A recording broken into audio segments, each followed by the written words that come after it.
감사합니다. 할렐루야. 오늘 저는 빌립보서 1장 20절에서 24절 말씀으로 여러분과 은혜를 나누고자 합니다. 사람이 예수를 제대로 믿으면 하나님께서 반드시 그에게 성령을 부어주십니다. 우리가 예수님을 그냥 믿을 때 그냥 믿는 게 아니라 제대로 믿어야 돼요. 제대로 믿는다는 것은 우리 마음의 간절함과 진실함으로 주님을 원하는 것입니다. 그냥 입술로만 사랑해요, 의지해요가 아니라 정말 간절함으로 주님을 원해야 됩니다. 그리고 내가 정말 이제 주님을 믿음으로 인해서 내 삶에 어떤 손해가 오거나 박해가 올지라도 내가 절대로 내가 믿음을 놓치지 않으리라. 그 어떤 희생도 내가 무릅쓰리라. 그런 결단을 하는 것 말합니다. 그런 마음이 우리가 주님을 제대로 믿는 거죠. 우리가 이렇게 믿으면 하나님께서 반드시 성령을 그에게 부어주십니다. 그러므로 아직 내가 교회를 다닌 지 오래됐으나 성령의 어떤 체험을 받지 못했다면 내 믿음을 다시 한번 점검해 봐야 돼요. 내가 정말로 예수님을 원하고 있는가? 정직하게. 정말 하나님과 나 사이에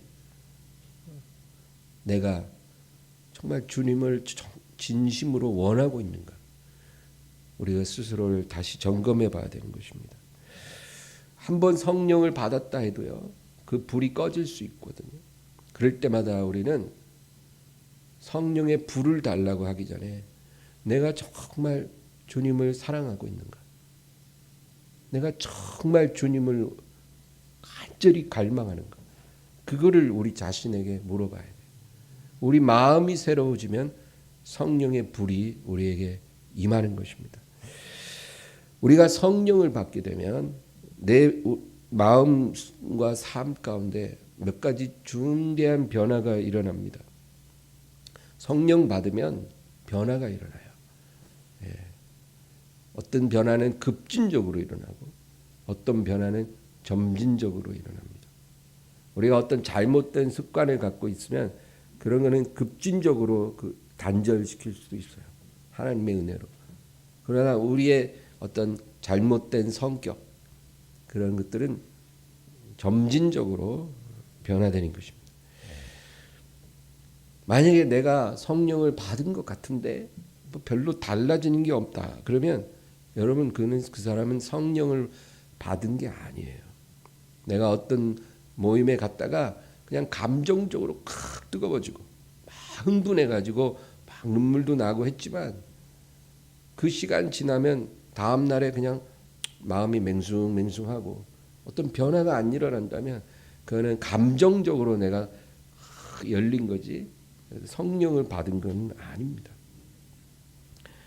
우리가 성령을 받았다는 것은 내 안에 하나님이 들어오시는 것을 말해요. 내 안에 하나님이 오시는 거예요. 내 삶의 주인이 바뀌는 것입니다. 여러분 주인이 바뀌었는데 어떻게 변화가 안 일어나요? 정권이 바뀌어도 변화가 일어나잖아요. 나라에서, 국가에서. 사장이 바뀌어도 회사에 어떤 변화가 일어나는 것처럼 성령이 오셔서 주인이 바뀌는데 어떻게 아무 변화가 안 일어나겠습니까? 그러므로 우리가 성령을 받게 되면 예전에 내가 주인이었을 때 내가 좋아하던 것들이 이제 더 이상 좋아지지 않게 되는 거예요. 왜? 내 안에 주인이 바뀌었거든요. 그리고 내가 전혀 중요하게 생각하지 않았었는데 주인께서 좋아하는 일들을 내가 좋아하기 시작하는 것입니다. 여러분 그게 바로 성령 받은 사람의 변화예요. 그리고 우리에게 믿음이 이제 자라기 시작하는데 그 믿음이 어느 정도 자라면 하나님께서 반드시 우리를 시험해 보십니다. 여러분 왜 하나님이 우리 믿음을 시험하실까요? 시험 안 해도 우리 안에 믿음이 있는지 없는지 하나님이 다 아실 거 아니에요. 근데 굳이 우리를 시험해서 우리 믿음을 드러나게 하시고 검증하신다는 거예요. 여러분, 여자가 아기를 임신했을 때 그 아기를 배에 품고 있는 것 그 자체도 아기가 그 몸 안에 있는 거잖아요. 드러나 보이진 않지만 분명히 뱃속에 아기가 자라고 있어요. 그러나 계속 그렇게 뱃속에 아기가 있으면 안 되잖아요. 그 아기는 출산이 돼야죠. 뱃속에 있을 때도 아기가 있는 거지만 출산됐을 때, 그리고 그 아기를 눈으로 보고 품에 안았을 때 그 아기가 정말로 이 세상에 존재하는 것처럼 우리의 믿음도 우리 안에서 어느 정도 자라면 하나님이 우리를 시험해 보셔서 그 믿음을 드러나게 하시고 검증하는 그런 시간이 있다라는 것입니다. 근데 하나님께서는 반드시 감당할 만한 시험으로 우리를 시험해 보신다는 거예요. 우리의 믿음의 분량만큼 적당한 시험을 우리에게 주신다는 거예요. 잠언 16장 4절을 읽겠습니다. 여호와께서 온갖 것을 그 쓰임에 적당하게 지으셨나니 악인도 악한 날에 적당하게 하셨느니라. 하나님께서 모든 것을 적당하게 하신 거예요. 더위도 적당히 덥게 하시고 추위도 적당히 춥게 하시고, 그렇죠? 모든 것을 다 적당히 하나님이 주관하시는 거예요. 악인도 악한 날에 적당하게 예비하신다는 거예요. 우리가 어떤 사람으로 인해서 시험을 받고 고통을 당할 때도 우리를 고통스럽게 하는 그 악인조차도 하나님이 적당하게 예비하신다는 거예요. 내가 감당 못할 그런 악인을 보내시는 게 아니고 내가 충분히 감당하고 견딜 수 있을 만한 악인을 우리에게 보내신다. 그 얘기 얼마나 감사합니까? 여러분, 하나님이 우리를 시험하실 때는 그 시험에 떨어지라고 우리를 시험하시는 게 아니에요. 하나님은 그 시험에 붙으라고 우리에게 시험을 주시는 것이기 때문에 우리가 충분히 풀 수 있는 시험 문제를 내시는 거예요. 고3 학생이 수능 시험에 치르는데 그 수능 시험의 문제가 무슨 행정고시나 사법고시 문제가 나온다면 누가 그 답을 쓰겠어요? 말도 안 되잖아요. 수능 시험은 그 수능 보는 학생들의 열심히 공부했다는 능히 풀 수 있는 문제가 출제되는 거죠. 하나님이 시험을 주시는 것도 마찬가지다, 그 얘기입니다. 다니엘과 세 친구 이야기를 우리가 알아요. 다니엘과 사드락과 메삭과 아벳느고입니다. 이 네 사람이 바벨론의 포로로 끌려갔다는 거예요. 여러분, 유다가 하나님께 범죄함으로 하나님이 포로로 끌려가게 하셨어요. 그런데 1차 포로가 있고 2차 포로가 있고 3차 포로가 있어요. 세 번에 걸쳐서 포로로 끌려갔는데요. 1차 포로 때는 왕족이나 귀족들만 끌어갔어요. 엘리트들만 데려간 거예요.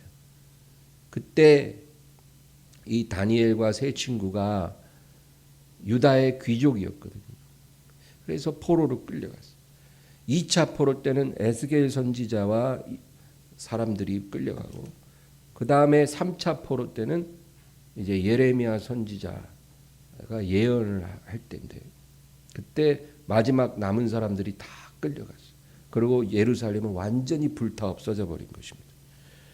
그런데 이 다니엘과 세 친구가 바벨론의 포로로 갔을 때 어떤 일이 일어났냐면, 이제 느부갓네살 왕을 가까이에서 모실 수 있는 유능한 인재들을 이제 모집을 하는데, 포로로 끌려온 사람들 중에 왕족이나 귀족 출신의 아주 유능하고 용모가 준수하고 학식이 있고 지혜가 있는 사람들을 뽑아서 3년간을 훈련시켜 가지고 그 느부갓네살 왕을 가까이서 모시게 하자, 그거예요. 그러니까 왕의 비서실을 직원을 포로 가운데서 특채를 하는 그런 일이 있었다, 그 얘기죠. 그래서 이 다니엘과 세 친구가 그 특채에 합격을 해서 이제 3년간을 준비하는데 문제가 생겼어요. 3년 동안 왕실에서 먹는 음식을 잘 먹어야 돼요. 그리고 왕실의 여러 가지 문화를 공부하고 배워야 돼요. 그런데 바벨론 왕실에서 먹는 음식은 하나님이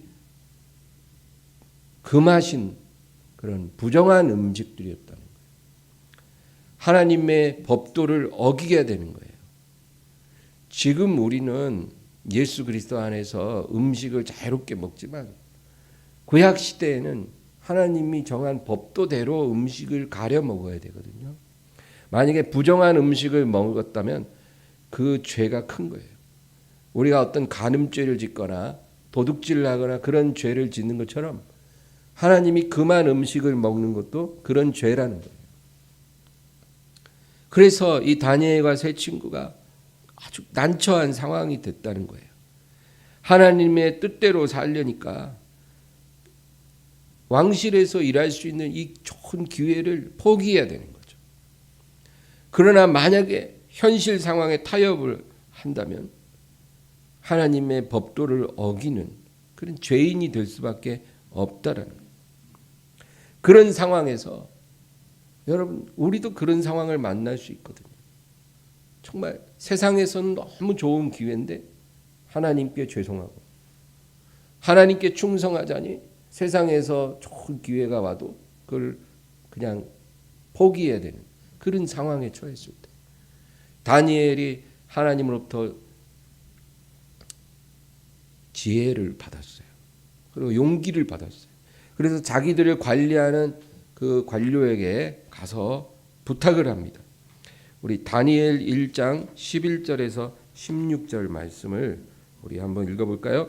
환관장이 다니엘과 하나냐와 미사엘과 아사랴를 감독하게 한 자에게 다니엘이 말하되 청하오니 당신의 종들을 열흘 동안 시험하여 채식을 주어 먹게 하고 물을 주어 마시게 한 후에 당신 앞에서 우리의 얼굴과 왕의 음식을 먹는 소년들의 얼굴을 비교하여 보아서 당신이 보는 대로 종들에게 행하소서 하매 그가 그들의 말을 따라 열흘 동안 시험하더니 열흘 후에 그들의 얼굴이 더욱 아름답고 살이 더욱 윤택하여 왕의 음식을 먹는 다른 소년들보다 더 좋아 보인지라. 그리하여 감독하는 자가 그들에게 지정한 음식과 마실 포도주를 제하고 채식을 주니라. 아멘. 여러분 참 이 상황이 쉬운 상황이 아니에요. 왜 그러냐면 포로 출신들이 정말로 나라의 은혜를 입어서 왕의 비서실의 특채가 된 거거든요.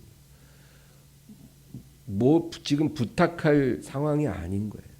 시킨 대로 죽으라면 죽는 신용도 해야 될 입장에서 지금 담당자에게 가서 뭐라고 얘기냐면 우리 율법에 하나님이 금한 음식을 우리가 먹을 수 없으니 우리를 열흘 동안 야채와 물만 먹여보고 우리 얼굴이 윤택해서 다른 사람들과 보다 더 나아 보인다면 그렇게 좀 우리에게 배려를 해주시면 어떻겠습니까?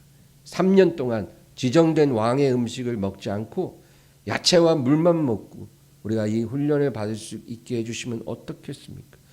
여러분 이런 말 잘못했다가 그냥 바로 뭐 끌려나가서 그냥 바로 죽임을 당할 수도 있잖아요. 그렇죠? 누가 이런 용기가 있겠어요? 하나님께서 성령께서 다니엘에게 이런 용기를 주시고 또 지혜를 주셔서 이렇게 담대히 가서 부탁을 했는데 정말 하나님이 그 사람 마음을 만지셔서 그렇게 해준 거예요. 열흘 동안 시험해 보니까 훨씬 얼굴이 막 윤이 나고 너무 좋으니까 그러면 너희들은 3년 동안 그렇게 해라. 이거 여러분 잘못되면 이 담당자도 모가지가 날아갈 수 있거든요. 근데 그런 일이 일어났다는 거예요. 우리가 진심으로 하나님의 뜻에 순종하고자 하면 하나님께서 우리에게 피할 길을 주시는 겁니다. 하나님은 우리의 피난처가 되시고 우리의 길이 되어 주시는 거예요. 피난할 곳이 없는데 하나님이 피난처 되어 주셔요. 도저히 피해갈 길이 없는데 하나님께서 길이 되어 주셔요. 여러분, 정말 우리가 진실로 하나님을 의지하면, 하나님의 뜻을 행하고자 하면 하나님이 피할 길을 주신다 말씀하십니다. 여러분, 장차 하나님의 백성들에게 피할 길이 없는 그런 환난이 올 거라고 성경에 기록되어 있어요. 그걸 대환난이라고 말합니다. 이 대환난은 역사의 끝에 일어나는데, 그때는 이 땅에 사는 모든 하나님의 백성이 피할 길이 없는 상황이 된다는 거예요. 그런 때 하나님이 천사들을 보내어 하늘 이 끝에서 저 끝까지 하나님의 백성들을 끌어올려서 하늘에서 피할 길을 내어 주실 것이다. 그렇게 약속하고 있습니다. 노아의 홍수 때 보세요. 온 천지가 물에 잠겼어요. 40일 동안 폭우가 쏟아지니까 여러분, 에베레스트 산까지 물이 잠겼다. 그렇게 되어 있는 거예요. 지구상에 육지가 없었어요. 이런 상황은 피할 길이 없는 상황이잖아요. 근데 노아가 하나님을 의지하는 그 가족들을 위해 하나님이 미리 큰 방주를 예비하게 하시고 그 홍수 위에 떠다닐 수 있게 해주셨잖아요. 여러분, 이런 일들이 우리의 생애에도 일어난다는 거예요. 하나님을 신뢰하며 살기를 바랍니다. 도울 힘이 없는 인생을 찾아다니지 말고, 인맥 만들고 사람 끈 만들지 말고, 내가 모아놓은 물질 의지하지 말고, 내 건강 의지하지 말고, 여러분, 하나님만 의지하시기를 바랍니다. 고린도전서 10장 13절에서 14절까지 말씀을, 10장 13절 14절 말씀을 다 같이 읽겠습니다. 사람이 감당할 시험 밖에는 너희가 당한 것이 없나니 오직 하나님은 미쁘사 너희가 감당하지 못할 시험 당함을 허락하지 아니하시고 시험 당할 즈음에 또한 피할 길을 내사 너희로 능히 감당하게 하시느니라. 그런즉 내 사랑하는 자들아 우상 숭배하는 일을 피하라. 우리는 보통 13절 한 절만 읽는데 이 구절은 14절까지 같이 읽어야 돼요. 하나님은 너희가 다 감당 못할 시험은 주시지도 않는다는 거예요. 그리고 시험을 당할 때 반드시 그를 경외하는 자들을 위해 피할 길을 주신다는 거죠. 그러니까 우리가 염려할 게 없다 그거예요. 그리고 뭐라 그래요? 그런즉 내 사랑하는 자녀들아 우상 숭배하는 일을 피하라. 고난이 다가온다고 지레 겁먹고 주저앉아서 타협하고 우상 앞에 엎드려 절할 생각하지 말고 하나님이 미워하는 우상 숭배를 피하라는 거예요. 하나님이 다 너희를 지켜주실 것이고 피할 길을 주신다 그 얘기입니다. 여러분, 일제시대 때 일제가 조선 사람들한테 신사참배를 강요했어요. 모든 조선 신민들은 신사 앞에 와서 절을 해라. 이 신사라는 게 뭐냐면 국가의 신을 섬기는 사당이에요. 일본에는 신도라고 하는 종교가 있어요. 이 종교는 일본 국가를 지켜주는 그 신에게 제사를 드리는 그런 종교예요. 그 신도의 그 국가신을 모시는 사당이 바로 신사예요. 일본 나라에는 신사가 많지만 조선 땅에는 그게 없었는데 일제가 그거를 다 만들어 놓고 모든 조선 사람들은 여기 와서 절을 해라는 거예요. 강제로. 그럼 하나님을 믿지 않는 일반 백성들은 문제될 게 없어요. 그냥 누구에게 가서 절하든 뭐 밥만 먹고 살게 해주면 뭐가 문제겠어요. 그런데 교회는 고민에 빠졌어요. 너는 나 외에 다른 신을 섬기지 말라. 하나님이 분명하게 명했기 때문에 교회는 하나님이 아닌 다른 신 앞에 절을 할 수가 없거든요. 그래서 교회에서 고민을 하는 거예요. 어떻게 해야 되냐. 근데 일제가 계속 압박을 해요. 너희가 만약에 우리의 명을 거절하면 너희는 교회 문을 닫아야 할 것이다. 모든 교회는 문을 닫고 폐쇄시킨다. 결정해라. 그러니까 결국 목사님들이 모여서 장로교 총회가 열렸는데 신사참배는 우상숭배는 아니라는 거예요. 우리를 통치하는 일제에 대한 예의다. 그러니까 우리가 해줘야 되는 거 아니야. 그리고 만약에 안에서 교회 문 닫아두면 이 멋있는 교회당들 다 텅텅 비고 교회들 무너지는 거 아니냐. 그러니까 우리가 신사참배를 해야 된다는 거예요. 그래서 전국에 있는 모든 교회들이 결의를 해서 목사님들이 가가지고 다 절을 하고 그리고 설교 때도 성도들에게 나도 하고 왔으니까 여러분도 하십시오. 괜찮습니다. 그래서 성도들도 가갖고 다 절을 하고 왔다는 거예요. 그리고 와서 하나님 앞에 예배 잘 드리는 거예요. 또 여러분 어떻게 됐을까요? 몇 년 안 가서 그렇게 절하고 경배하던 일본의 국가신이 일본 나라를 못 지켜주고 원자폭탄 맞고 패망하고 말았어요. 그 우상은 허망한 거거든요. 절대로 우리를 보호해주지 못하거든요. 일본은 패망하고 그리고 그 몇 년 후에 6.25 터져가지고 전국에 있는 90%의 모든 교회가 다 불타 없어졌어요. 공산당들이 교회는 다 불질러 버렸어요. 목사다 그러면 무조건 총살시켜 버렸어요. 그래서 그 아끼고 사랑하던 교회당 건물들이 그냥 다 불타 없어져 버렸어요. 여러분 이런 일이 우연히 생긴 건 아니죠. 하나님께서 행하시는 일입니다. 여러분 그러므로 오늘 말씀 여기 고린도전서 10장이 그 얘기예요. 시험 당하더라도 너희가 너무 위축되거나 두려워하지 마라. 하나님이 반드시 너희에게 피할 길을 주실 것이다. 하나님은 너희에게 당할 수 없는 시험을 주신 법이 없기 때문에 너희가 분명히 피할 수 있다는 거예요. 너희가 정말로 나를 사랑하고 나를 섬기길 원하면 피할 길이 있을 거라는 거예요. 그러므로 사랑하는 자들아 우상 숭배를 피하라.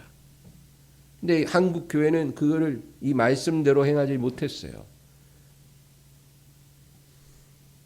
차라리 그때 신사참배를 거부하고 그냥 교회 문 다 닫아버리고 가정에 모여서 예배 드렸더라면 하나님의 축복을 크게 받았을 것입니다. 여러분 하나님을 우리가 온전히 섬기는 게 신앙이지 교회 건물 지키는 게 신앙은 아니거든요. 그깟 교회 건물 없으면 어때요? 들에서 예배 드릴 수 있고 가정에서 예배 드릴 수 있잖아요. 하나님이 명한 명령을 어겨가면서 교회 지켰다가 어떻게 됐어요? 이런 과거의 실패가 앞으로 되풀이되지 않았으면 합니다. 교회 문제만이 아니라 성도 개개인의 문제일 수도 있거든요. 시련이 오고 고통이 온다고 해서 지레 겁먹고 타협하면 여러분이 지키고자 하는 그것도 잃어버릴 거예요. 자기 목숨을 구하고자 하는 자는 잃어버릴 것이고 나를 위하여 자기 목숨을 잃고자 하는 자는 살리리라. 여러분 믿음을 위해서 다 잃어버릴 각오하면 우리가 다 살고 다 얻지만 내가 가지고 있는 것 지킨다고 믿음을 타협하면 다 잃어버려요. 우리 생에 그런 어리석은 결정은 행여라도 여러분 하지 마시기를 주의 이름으로 부탁합니다. 오늘 본문은 바울 사도가 자신의 남은 삶에 대한 자기의 어떤 각오를 말하는 거예요. 이제 남은 시간, 남은 생에 이제 나이가 많거든요. 이제 내가 살 날 얼마 안 남았어요. 그리고 성령께서 바울의 운명을 가르쳐 주시니까 이제 내가 남은 시간이 얼마 없다. 그리고 자기 각오를 얘기하는 거예요. 우리 본문 20절 빌립보서 1장 20절 한 절 다 같이 읽습니다.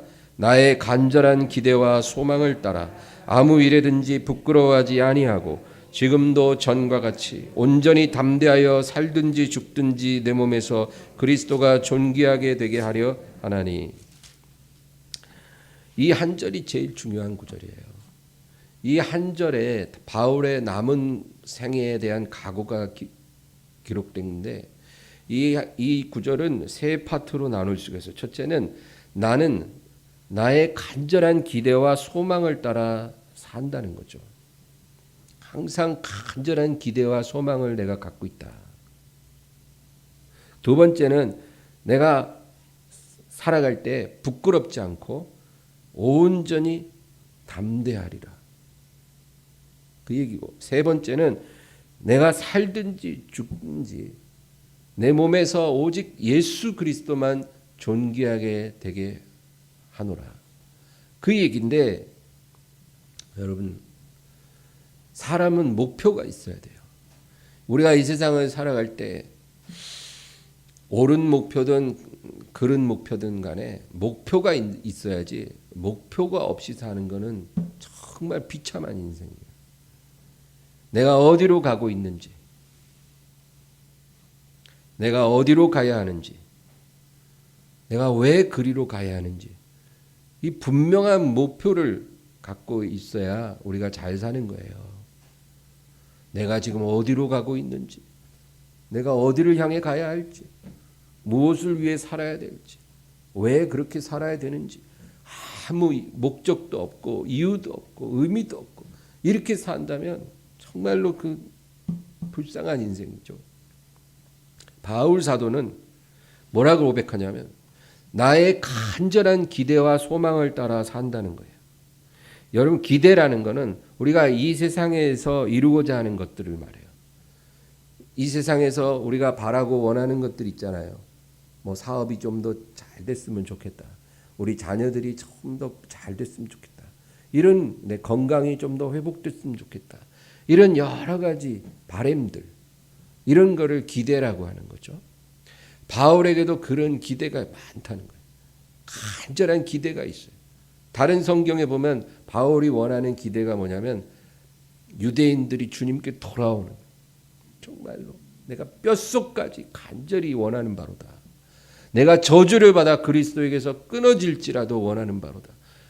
그런 기대, 이 세상에서 꼭 이루고 싶은 기대가 있었어요. 자기가 세우는 그 교회들이 든든하게 뿌리 내리고 성장하는 걸 보고 싶고, 그렇죠? 정말 한 명이라도 더 영혼을 얻고 싶은 그런 바람이 있다는 거예요. 그 다음에 소망이라는 것은 우리가 주님을 대면하는 날 이루어지는 것을 말해요. 우리가 주님 앞에 딱 설 때 정말 우리가 얼마나 많은 위로를 받고 기쁨을 얻겠습니까? 우리가 이 세상에서 주님을 위해 희생한 것들, 손해본 것들에 대한 그 보상을 주님이 100배, 500배, 1000배로 갚아주시거든요. 그 날이 바로 소망이 이루어지는 날이에요. 근데 바울은 나는 간절한 기대와 소망을 갖고 사노라. 그러니까 이 세상에서도 정말 주님 앞에서 이루고 싶은 게 너무 간절하고, 그 다음에 하루속히 주님 앞에 서서 주님을 대면하게 되는 그날도 간절히 소망한다는 거죠. 내게 이 두 가지가 간절하지 않은 적이 없었다, 그 얘기예요. 이것이 바울의 마음의 어떤 아름다운 균형이에요. 여러분, 이게 참 중요한 거예요. 오늘 왜 제가 이 본문을 여러분 우리가 나누냐면 우리도 이 마음을 갖고 살아야 된다, 그 얘기예요. 이 균형이 있어요. 어떤 사람은 정말 천국에 가고 싶은 소망은 간절해요. 막 입만 열면 천국 가고 싶다, 주님 보고 싶다. 그런데 이 세상에서는 아무 의욕이 없어.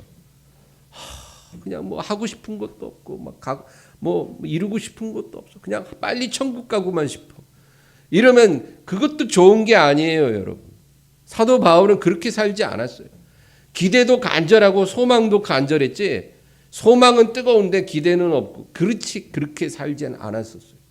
그런 불균형한 것도 잘못된 거고, 또 반대로 어떤 사람은 이 세상에서 막 뭔가 이루고 싶은 열정은 막 불타올라요.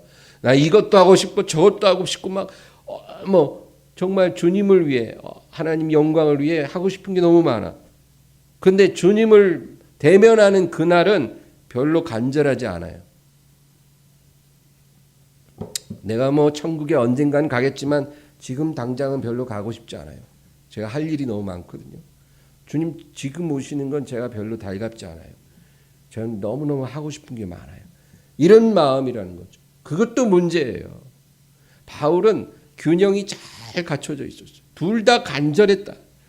저와 여러분도 이와 같이 되기를 주의 이름으로 축원합니다. 그 다음 두 번째는 자기 삶에 대해서 부끄러워하거나 의기소침하지 않고 당당함을 갖고 있었다는 거예요. 여러분 자기의 삶을 부끄러워하지 않고 당당하게 생각하는 것. 그것이 바울의 마음이었어요.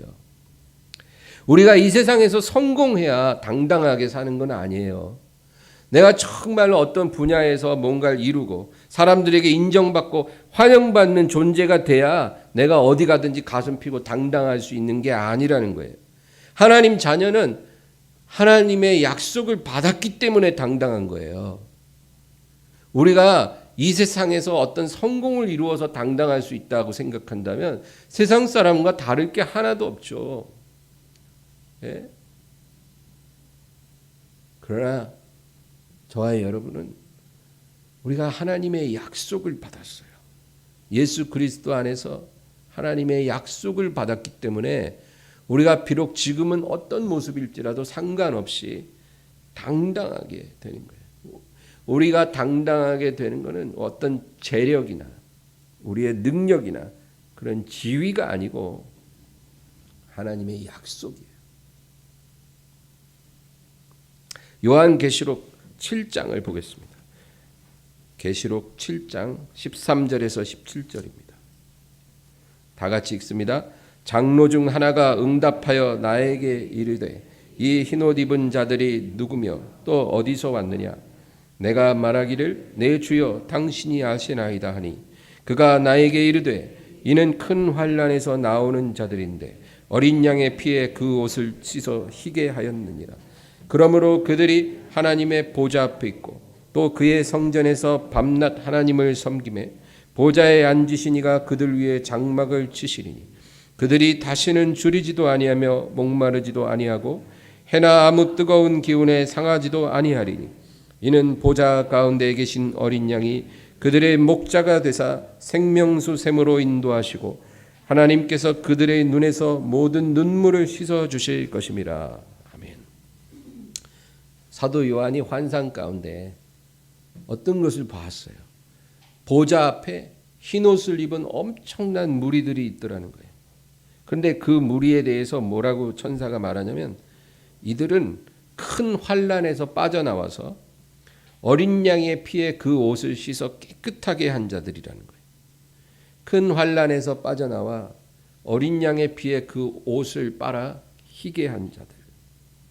이 사람들을 위해 주님께서 그들 위해 장막을 착 치신다는 거예요. 장막을 치시고 그들과 함께 있다. 이거는 우리가 주님과 영적인 혼인식을 하는 걸 말해요.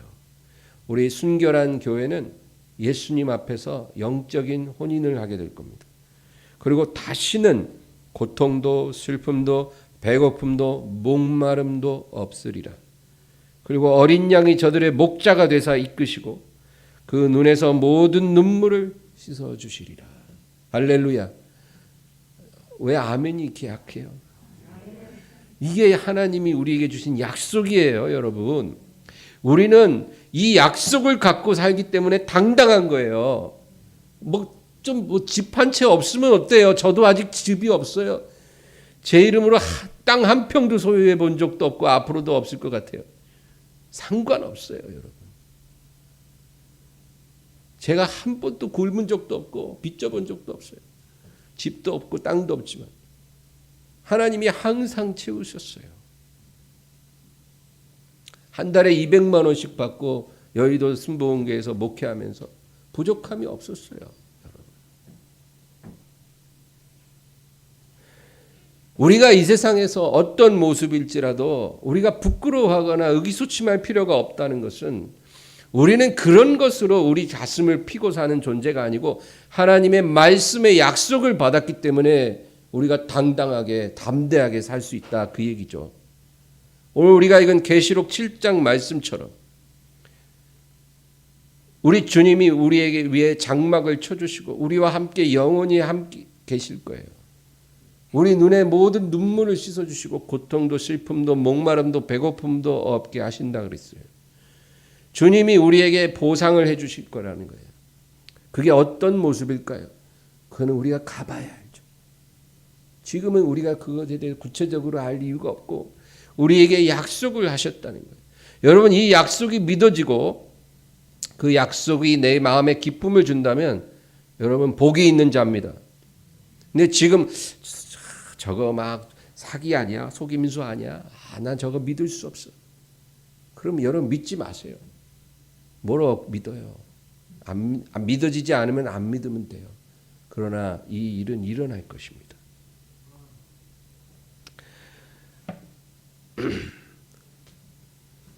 그리고 마지막 세 번째는 뭐예요? 내가 살든지 죽든지 내 몸에서 내 몸을 통해 나를 통해 그리스도가 존귀하게 되게 하려 하노라.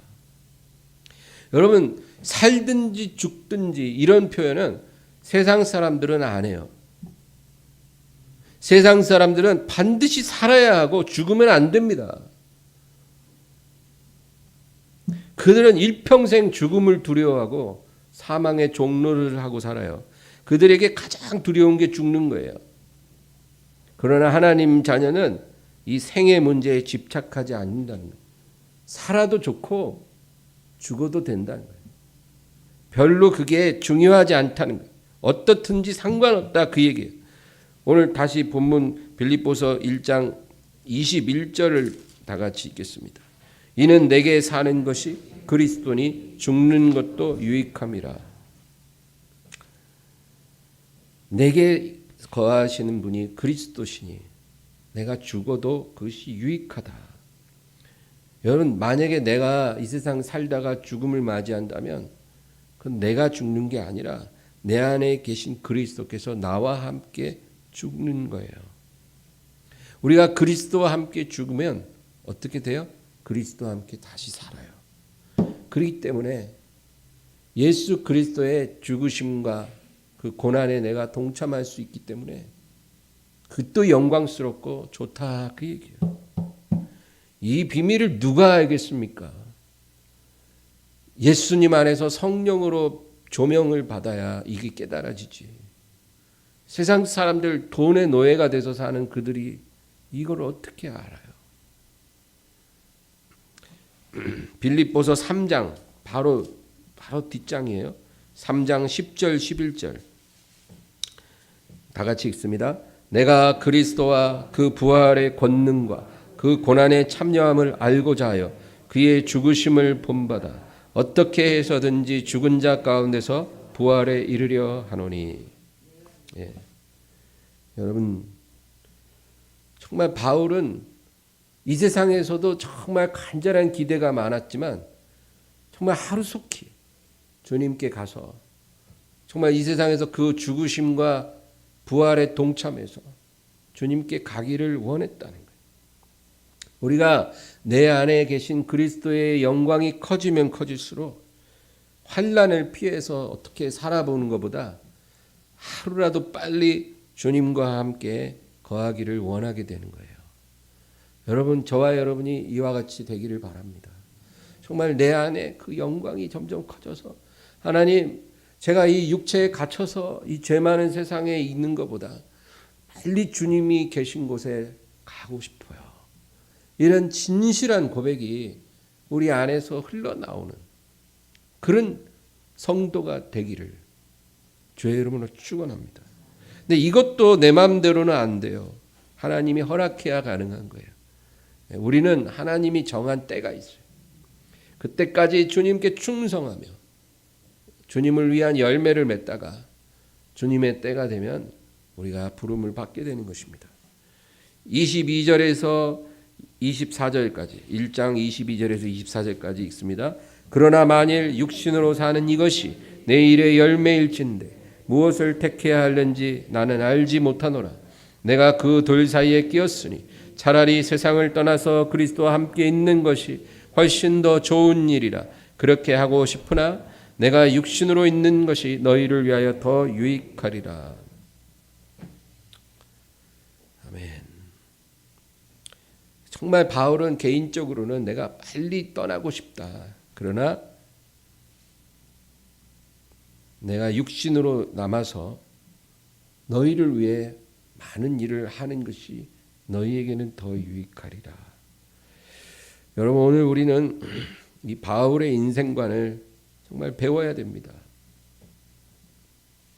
이 세 가지 꼭 기억하세요. 20절 한 절에 이 세 가지 포인트가 있어요. 첫째는 정말 간절한 이 세상의 기대와 또 주님과 함께 거할 소망이 균형 있게 불타오르고 있었다는 거고, 그 다음에 자기의 삶에 대해 부끄럽거나 그런 것이 아니라 당당하고 담대했다라는 것이고, 하나님의 약속을 갖고 있기 때문에 마지막으로 살든지 죽든지 오직 그것은 상관이 없고 나를 통해 예수 그리스도만 존귀하게 되기를 원하노라. 아마 젊은 사람들은 이런 마음을 갖기가 쉽지 않을 거예요. 살든지 죽든지 이런 마음을 어떻게 젊은 사람이 쉽게 갖겠어요? 아직도 하고 싶은 게 많고, 그렇죠? 젊은데 쉽지는 않을 거예요. 그러나 만약에 여러분이 나이가 50이 넘으셨다면, 여러분, 지금 우리는 인생의 낙엽이 떨어질 때, 나이 50이 넘었다면 이제는 바울 사도가 고백한 이런 마음을 갖고 살아야 될 때가 충분히 된 거예요. 여러분, 나이 50이 넘었는데 아직까지도 철부지가 돼서 이 세상 즐거움에 취하고 이 세상의 물질 욕심에 붙잡혀 살고 있다면 정말 그거는 잘못된 거예요. 지금 인생의 낙엽이 떨어지고 있으면 지금 그렇게 철없이 살면 안 된다. 하루라도 더 오래 살아보겠다고 막 건강식품 엄청 부지런히 찾아 먹고 지금 막 돈에 막 노예가 돼가지고 막 정신없이 살고 있는 그런 노인네들이 얼마나 많은지 몰라요. 그게 아니라 바울처럼, 바울의 고백같이 우리도 하자고요. 내가 정말로 육신을 떠나 주님과 함께 오늘이라도 거하고 싶은 마음이 간절하지만 아직 남아있는 시간이 있어서 내가 내게 주신 사명을 열심히 감당하노라. 내가 살든지 죽든지 오직 나를 통해 주님만 영광 받으시게 하고 싶노라. 이런 고백이 되기를 바랍니다. 야고보서 4장 14절에 읽고 마칩니다. 내일 일을 너희가 알지 못하는도다. 너희 생명이 무엇이냐? 너희는 잠깐 보이다 없어지는 안개니라. 여러분, 내일 일 몰라요. 우리는 잠깐 보이다가 사라지는 안개라고 말씀합니다. 주님 만날 준비하고 살기를 바랍니다. 더러운 옷을 이제 빨 때가 됐어요. 이 옷은 우리의 믿음을 말해요. 더럽히고 오염된 믿음을 이제 깨끗하게 빨 때가 됐다고요. 이 주님 만날 준비하셔야 돼요. 지금도 나이 50대고 60대고 70대였는데도 아직도 세상 재미에 빠져서 주님 만나는 것이 두렵고 달갑지 않은 그런 마음으로 살아서는 안 된다고요. 여러분, 이 말씀 기억하고 승리해서 주님 앞에 다 부끄러움 없이 서게 되기를 주의 이름으로 축원합니다. 주여, 세 번 부르고 기도합니다. 주여,